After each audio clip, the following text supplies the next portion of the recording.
வணக்கம்.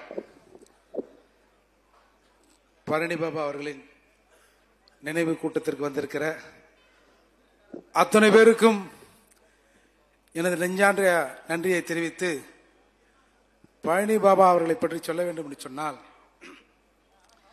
எங்களுக்கு ஓட்டு போடுங்க, போட்டீங்கன்னா வெற்றி விழா, இல்லைன்னா அனுதாப கூட்டம். ஆனா உங்களையும் எங்களையும் பிரிக்க முடியாது. எப்போ உங்களுக்கு புத்தி வருதோ அதுவரை பேசிக்கொண்டோ இருப்போம். உங்களை திருத்த வேண்டிய கடமை எங்களுக்கு இருக்கிறது. அப்படியே நாம் தமிழர்கள் கண்ணை மூடுங்க, திரும்பவும் நான் படிக்கிறேன். உங்கள் கண்களுக்கு முன்னால் யாரோட உருவம் வருதுன்னு சொல்லுங்க. எங்களுக்கு ஓட்டு போடுங்க, போட்டீங்கன்னா வெற்றி விழா, இல்லைன்னா அனுதாப கூட்டம். ஆனால் உங்களையும் எங்களையும் பிரிக்க முடியாது. எப்போ உங்களுக்கு புத்தி வருதோ அதுவரை பேசிக்கொண்டே இருப்போம். உங்களை திருத்த வேண்டிய கடமை எங்களுக்கு இருக்கிறது. ஈரோடையும் கண்ணை மூடி நினைத்தால் அண்ணன் சீமானின் உருவம்தான் நமக்கு வரும்.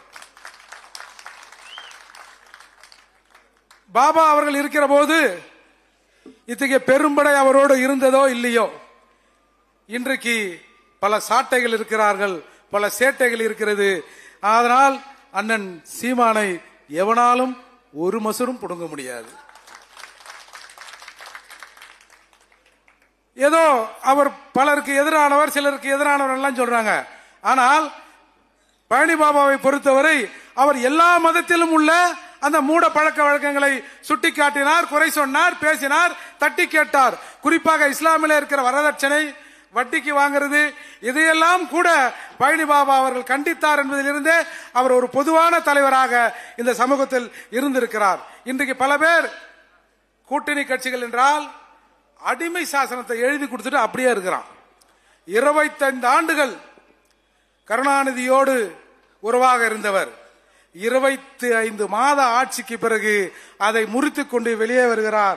அதற்கு அவர் சொன்ன காரணங்கள்: 13 பள்ளிவாசல் மீது தாக்குதல் நடத்தப்பட்டது, 11 இஸ்லாமிய சகோதரர்கள் மீது பாலியல் துன்புறுத்தல் நடத்தப்பட்டது, 16 கலவரங்களில் 11 இஸ்லாமியர்களை சுட்டுக் கொன்றார்கள். ஒருவரை கூட இந்த 25 மாத ஆட்சி காலத்தில் கருணாநிதி வந்து பார்க்கவில்லை. அதனால் நான் அவரோடு கூட்டணியை முறிக்கிறேன், அவருக்கு என் ஆதரவு இல்லை என்று சொன்னவர் தான் பழனி பாபா. ஆனா இன்னைக்கு பாருங்க, நீ என்ன பண்ணாலும் சரி, ஏது பண்ணாலும் சரி, என் உடம்பிலே இருக்கிற கடைசி நரம்பை நீ இழுத்தாலும் சரி, நான் உன்னோடு தான் இருப்பேன் என்று ஒரு கூட்டம் கூட்டணி என்ற பேர்ல இருக்கு. இப்போ அதுதான் சொல்றார், கருணாநிதியை எதிர்க்க வேண்டிய காரணம் என் சமூகத்துக்கு துரோகி கருணாநிதி. இன்றைக்கு இதே வாசகத்தை சில பேர் சொல்லி இருக்கலாம், இஸ்லாமியர்கள் இன துரோகி யார் என்று சொன்னால் கருணாநிதி தான் என்று சொல்லிட்டு இன்னைக்கு கருணாநிதி காலை கழுவி கொடுத்துக் கொண்டிருக்கிற பெருமகனார்களும் இத்தகைய சமூகத்தில் இருந்தான் வந்திருக்கிறார்கள். எனவே இத்தகைய சமூகத்தில் இருக்கிற இன்றைய தலைவருக்கும் நேற்றைய தலைவருக்கும் ஒரு அளவீடு தான் இந்த அளவீடு. அவர்கள் அழகா ஒண்ணு சொல்லுவாரு, கற்பி ஒன்று சேர் புரட்சி செய். அம்பேத்கர் சொன்ன வாசகத்தை எஜுகேட், ஆர்கனைஸ், அஜிடேட்னு பாபா அடிக்கடி சொல்லுவார். அவர் சொல்றாரு, அம்பேத்கர் எழுதி கொடுத்த ஃபண்டமெண்டல் ரைட்ஸை வச்சுதான் நான் ஒவ்வொரு முறையும் சிறையில் இருந்து நான் வெளியே வருவதற்கு காரணம் புரட்சியாளர் அம்பேத்கர் என்ற ஒரு எளிய மகன் எழுதிய அந்த அரசியல் அமைப்பு சாசனம் தான் காரணம் என்று பல மேடைகளில் அம்பேத்கரை உச்சிக்குளிர முகர்ந்தவர் தான் நம்முடைய பழனி பாபா அவர்கள். அவர் சொல்றாரு, முதலாக என்னை கைது செய்தார்கள். முதலாக கைது செய்யப்பட்ட போது நான் பிரபாகரன் படத்தை ஏந்தினேன் என்பதற்காக என்னை கைது செய்தார்கள். சீரணி அரங்கில் பிரபாகரன் அவர்களை நான் படத்தை ஏந்தி பொதுக்கூட்டம் நடத்தினேன் என்பதற்காக என்னை கைது செய்தார்கள். ஆனால் பிரபாகரனை சட்டப்பூர்வமாகவும் சந்திக்கலாம், சம்பிரதாயபூர்வமாகவும் சந்திக்கலாம், அத்தகைய சிறப்பு மிக்கவர், அதிலே எந்த தப்பும் இல்லை என்று தமிழகத்தில் முதலாக சொன்னவர் தான் நம்முடைய பழனி பாபா. இன்றைக்கு அண்ணன் சொல்றாரு, இன்றைக்கு அண்ணன் சொல்லும் போது அதை கேட்பதற்கு, அதற்கு பின்னால் அதை நாம் சொல்வதற்கு பல பேர் இருக்கிறோம். ஆனால் அப்படி இல்லாத காலத்தில் சொன்னவர் தான் நம்முடைய பழனி பாபா அவர்கள்.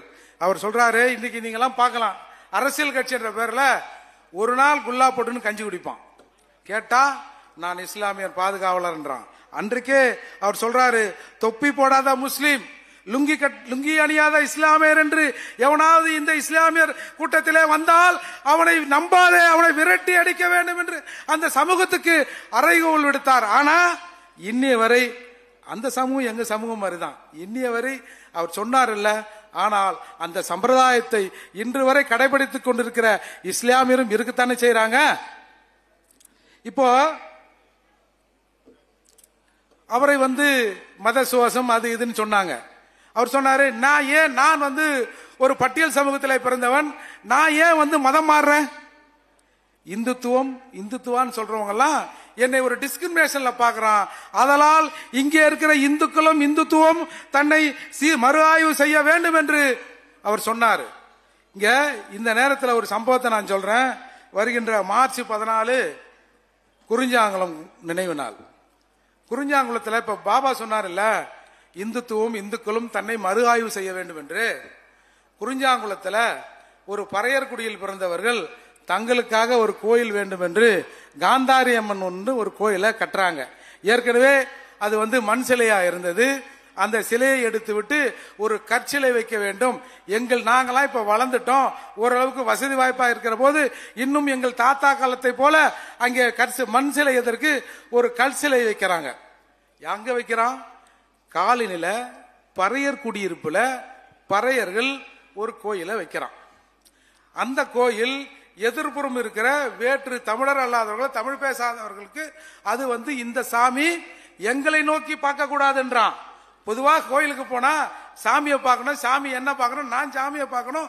அப்படி கும்பிடுகிற இந்த சமூகத்துல பறையர் குடியிலே இருக்கிற ஒரு சாமி, அந்த சிலையின் கண்கள் எங்கள் பகுதியை நோக்கி பார்க்க கூடாது.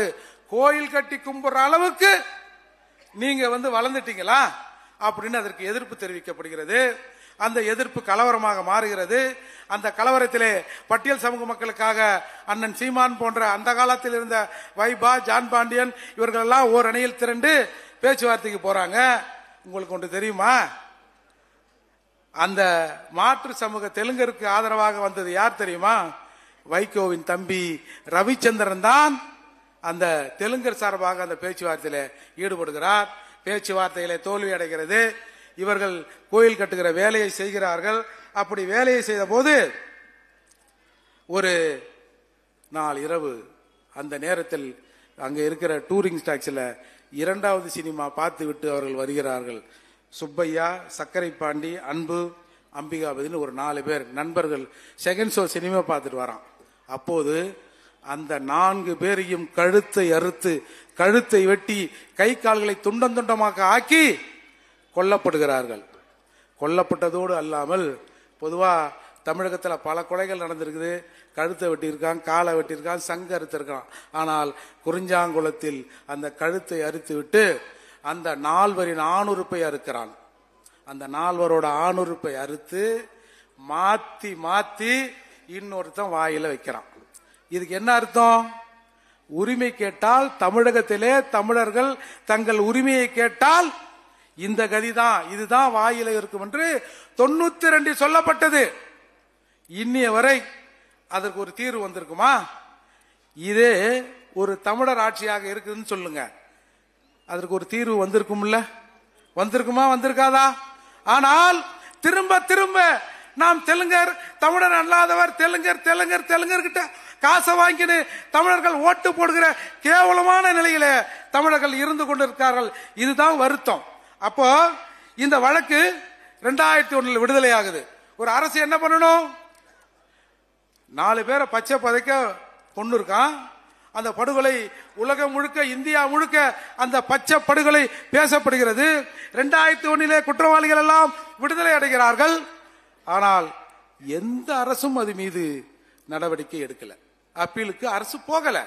அடுத்து 2016 அண்ணனின் நண்பர் அன்வர் பாலசிங்கம் அவர்கள் ஒரு குறும்படம் எடுக்கிறார். குறிஞ்சாங்குளம் ஒரு இனத்தின் வழி அப்படின்ற ஒரு குறும்படம், ஒரு ஷார்ட் பிலிம். அந்த படத்தை அவர் எடுத்தார்ன்றதுக்காக அவரையும் அந்த குழுவையும் கைது செய்து சிறையிலே அடைத்தார்கள். பிறகு இப்படியாக தொடர்ந்து அன்றைக்கு 92 எப்படி அந்த படுகொலை நடந்து அந்த தமிழர்கள், ஆதி தமிழர்கள், பறையர்கள் எப்படி அடக்கப்பட்டு கிடந்தார்களோ, இன்றைக்கு 25 இன்று வரை அதே நிலையில் தான் இருக்கிறான். இது எப்படி தமிழகத்தில் சாத்தியமாகுது? சீமான் பேச்சை கேட்க மாட்டீங்களே, இது எப்படி சமூகத்தில் சாத்தியமாகுது? சீமானவர்கள் பேச்சை கேட்டால் இது தமிழகத்தில் சாத்தியமாகுமா? இப்போ ஒரு 2 வருடத்திற்கு முன்னா இந்த நியூ இயர் அன்னைக்கு குழந்தைங்கள்லாம் விளையாட்டு போட்டி நடத்துவாங்க சின்ன சின்ன பிள்ளைங்களுக்கு. அப்போ குறிஞ்சாங்குளம் பக்கத்தில் இருக்கிற ஒரு மைதானத்தில் குழந்தைகள் விளையாட்டு போட்டி நடக்குது. அதற்கு எதிர்த்தரப்பு பெட்டிஷன் கொடுக்கறான். இங்கெல்லாம் விளையாட்டு போட்டியெல்லாம் இவங்களுக்கு நடத்தக்கூடாது, அனுமதி போலீஸ் தரக்கூடாது அப்படின்னு சொன்ன உடனே போலீஸும் அனுமதி மறுக்குது. அப்போ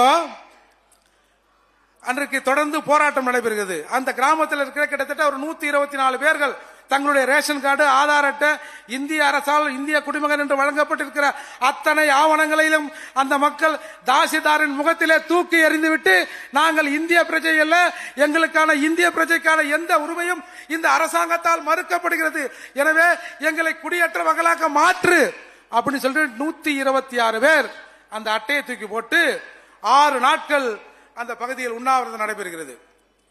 எந்த கட்சியும் இதை கேட்கல. அப்போ அன்றைக்கு எல்லாம் சொல்லுவாங்க, நேர்மையான தலைமைச் செயலாளர்கள் இதுவரை இருந்து இந்த தமிழகத்திலே இருந்த தலைமைச் செயலாளர்கள் இறை அன்பு மாறி ஒரு நேர்மையான மனுஷனை பார்த்திருக்கே முடியாதுன்னு பல பேர் சர்டிபிகேட் கொடுத்தாங்க. அப்போ இறை அன்பு கிட்ட அப்பாயின்மெண்ட் வாங்கிட்டு போறோம். போயிட்டு எதிரில் உட்காந்தோடனே, ஏங்க இப்படிதான் சொன்னேன், ஏங்க எங்க ஊர்ல தமிழ்நாட்டில் ஒரு 126 பேர் அரசாங்கத்து இந்திய குடிமக்களுக்கான அத்தாட்சியெல்லாம் செவிட்டு எரிஞ்சிட்டு உட்காந்துங்கிறானே, இந்த அரசு கொஞ்சம் கூட பார்க்காதா அப்படின்னு கேட்ட உடனே அவர் பக்கத்தில் இருந்த IAS அதிகாரி கிட்ட என்ன ஏன்னு கேளியான்றாரு. அப்புறம் கேட்ட பிறகு, ஆமாங்க கொடுத்து 6 நாள் ஆச்சான், இதுதான் அரசாங்கம். கோயில்பட்டி குறிஞ்சாங்குளம் எங்க இருக்குது, சென்னை செயின்ட் ஜார்ஜ் கோட்டை எங்க இருக்குது, சரியான நபர்களை தேர்ந்தெடுத்திருந்தால் அது சரியா கன்வே ஆகி போயிருக்கும்ல. அதுக்கப்புறம் சரி நாங்க போங்க நடவடிக்கை எடுக்கிறோம் என்று சொல்லிவிட்டு தலைமைச் செயலகத்திலிருந்து வருவதற்கு முன்னாடியே அந்த ஆதார் கட்டையெல்லாம் வாங்கிக்கோங்க. யோ நாங்கன்னா லூஸ் ஆயா தமிழர்கள், எங்க கிட்ட அது பாரமா இருக்குன்னு உங்ககிட்ட தான் கொடுத்தோம், எங்கள் பிரச்சனைக்கான தீர்வை நோக்கி தான் நான் உங்களிடம் கொடுத்தோம், அதால பிரச்சனைக்கான தீர்வு வராமல் நாங்க வாங்க மாட்டோம்னு சொல்லிட்டோம். அதுக்கப்புறம் நாங்க ஒரு வேலை செஞ்சோம். என்னுடைய தம்பி பாஸ்கரை அனுப்பி, ஏப்பா இந்த பிரச்சனையை நாம அரசாங்கத்தோடு முட்டு போடுவதை விட, சண்டை போடுவதை விட எவன் எதிராளியோ அவனிடமே போய் கேட்டு விடுவோம்னு சொல்லிட்டு வைகோவை பார்க்கறதுக்கு போனான். நீ தானே பிரச்சனை பண்ற, உன்னைய வச்சுதானே அவங்க எல்லாம் ஆடுறான் அப்படின்னு போன உடனே வைகோவின் மகன் துரை வையாபுரி அங்க இருக்கார்.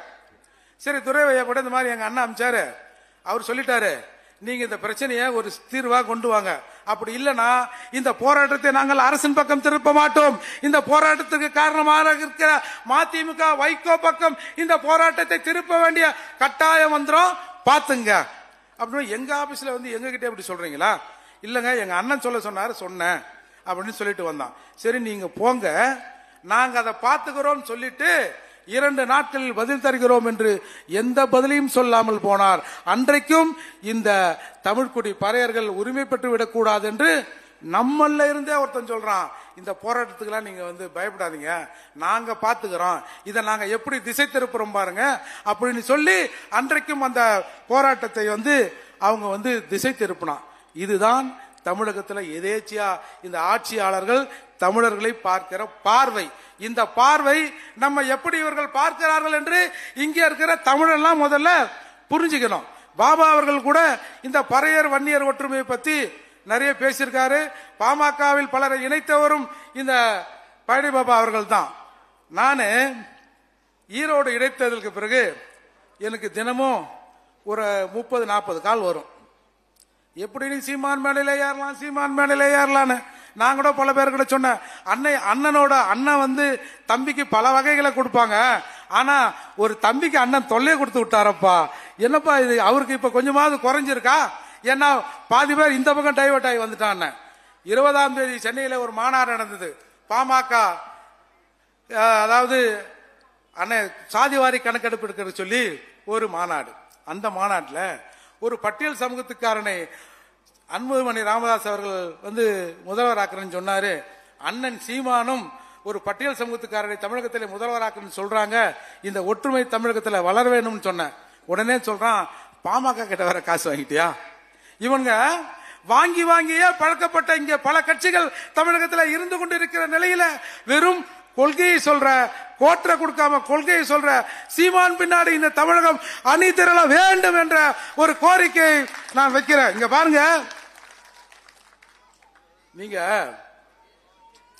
தமிழங்கண்டி ஒழுங்கா தமிழர் சிந்தனையோடு அண்ணன் சொல்றதை கேட்டிருந்தா பெரும்பான்மையான தமிழர்கள் இங்க இருக்கிறமே, நம்ம சமூகத்தின் ஒரு வீரனை, அந்த இயக்கத்தை அரசு தடை விதிச்சிருக்க. கொஞ்ச நெஞ்சமாவது தமிழகத்தில் எந்த போராட்டமாவது விடுதலை புலிகள் இயக்கத்தின் மீதான தடையை இந்திய அரசு நீக்க வேண்டும், என் இனத்தின் மீதான தடையை இந்திய அரசு நீக்க வேணும்னு ஒரு தமிழன் பேச மாட்டீங்களா அண்ணனை தவிர? என்ன இது? நீங்க பிரிட்டன்ல, இங்கிலாந்துல அந்த கேமரூன் 2011-2016 வரைக்கும் பிரதமராக இருந்தார். அவர் பொங்கலுக்கு பொங்கல் வாழ்த்து சொல்வார். அப்போது அவர் சொல்றாரு, இங்கிலாந்து தேசம் என்பது சூரியன் அஸ்தமனமாகாத தேசம். இந்த தேசத்தின் பொருளாதாரத்தில், குறிப்பாக சில்லறை வணிகத்தில் இங்க இருக்கிற தமிழர்கள் சில்லறை வணிகத்தின் முதுகெலும்பாக இருக்கிறார்கள் தமிழர்கள் என்று சொல்றாரு. யார சொல்றாரு?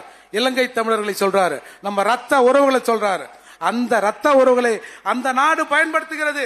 ஆனால் நம்முடைய இந்தியா, நம்முடைய தமிழ்நாடு எங்க வச்சிருக்கு?